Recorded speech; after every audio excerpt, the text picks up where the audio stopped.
Something has been weighing on my mind for a few months now.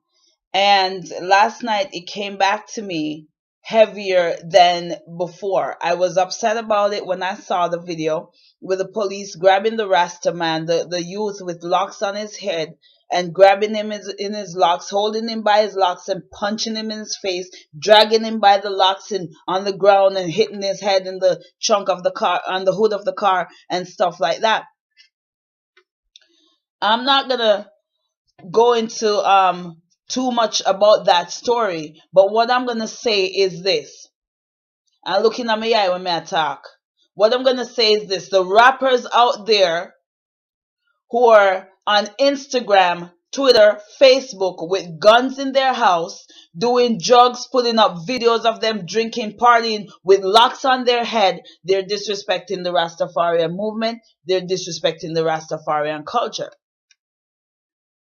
If you don't agree with me, you don't have to agree with me. That is your problem. At the end of the day, being a Rasta is about respecting the covenant. The locks on your head is your covenant. You're going to respect that. You're going to live a clean life. You're going to live an uplifting life. I don't want to hear nobody coming to me and talk about Selassie, Jah Rastafari. Even if you have a turban on your head, even if you're in the entire attire, the entire outfit, the white gown and the white turban on your head and stuff like that, if you are selling drugs, if you are selling drugs to your people, if you're killing your people, you're destroying your people, you're promoting gangs, you're promoting violence, you're promoting bullshit in your neighborhoods, in your community, you're destroying poor people, not just the black race.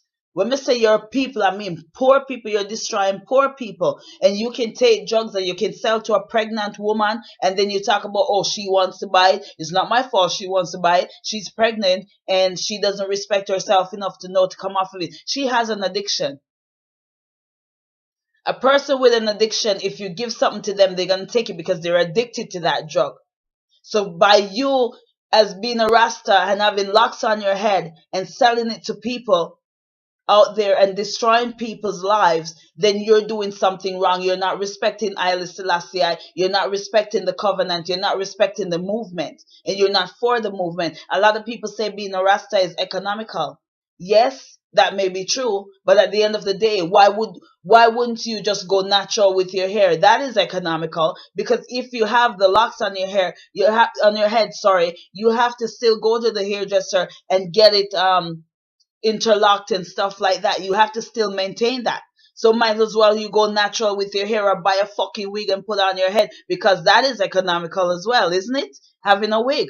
Anyway, another thing, I'm not just saying that Rasta it's right for anybody to sell drugs. It's not right for anyone to sell drugs, regardless if you have locks or regardless if you don't have locks.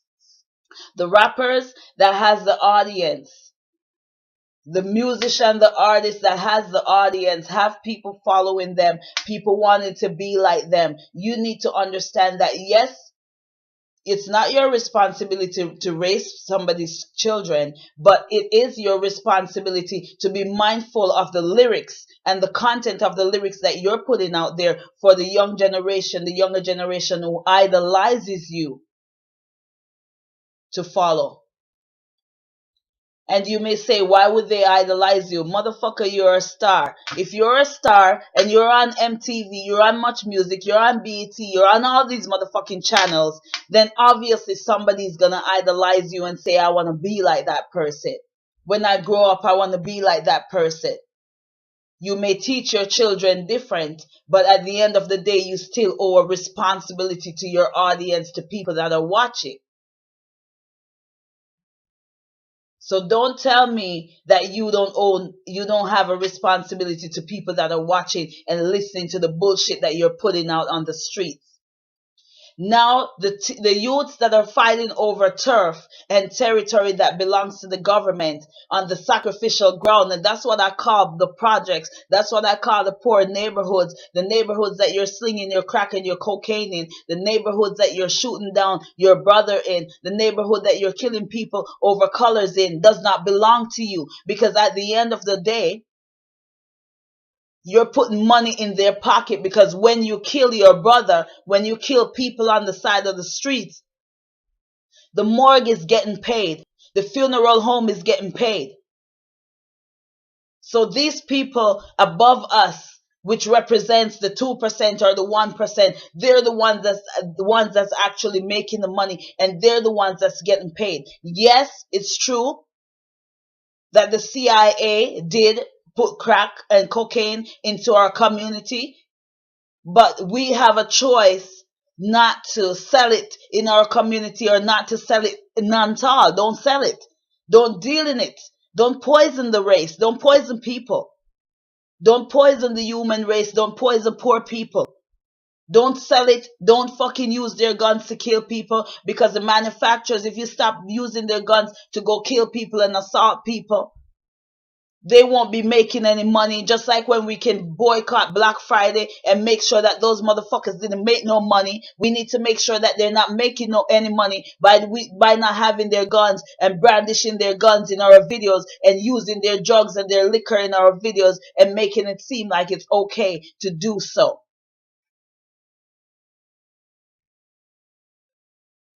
Some people would rather buy drugs than put food in their kids' mouth. They would rather buy drugs than buy their kid a school book. Simple mathematics. It's so simple and easy for us to turn our lives around as people.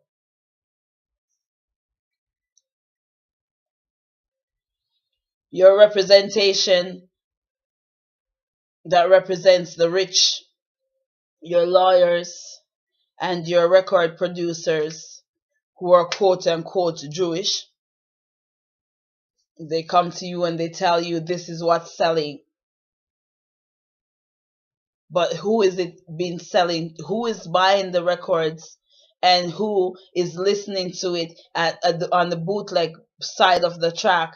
And who is it poisoning? Who is it representing, and who is it holding down? A lot of people don't understand the history of music, because music did play a role in the civil rights movement. Harry Belafonte went out there and marched. You know what I'm saying? Ella Fitzgerald and all these other musicians did march. They were a part of the movement. So therefore, music does play a role in civil rights. And therefore, if you're an artist, I believe that you have a responsibility to use your music to mold the next generation into a positive movement and positive vibes. I'm not telling no one to go boycott and march and break the rules and break the law, or whatever situation is. If that's what you want to do, then that's what you do.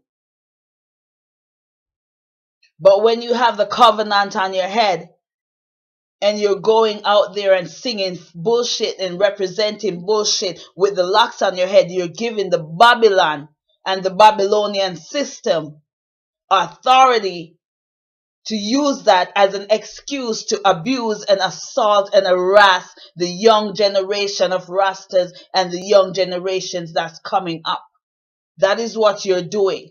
Get your mind right. Get your lyrics right. Get your content right. No amount of diamonds, no amount of bling, no amount of money should let you sell out and infringe on poor people's rights and poor people character. No amount of money should let you sell out and infringe on the Rastafarian movement. This has been wrestling with me for a very long time, and I'm glad I have the forum now to speak on it. This is Kamala Wright. Get your mind right. Me done talk.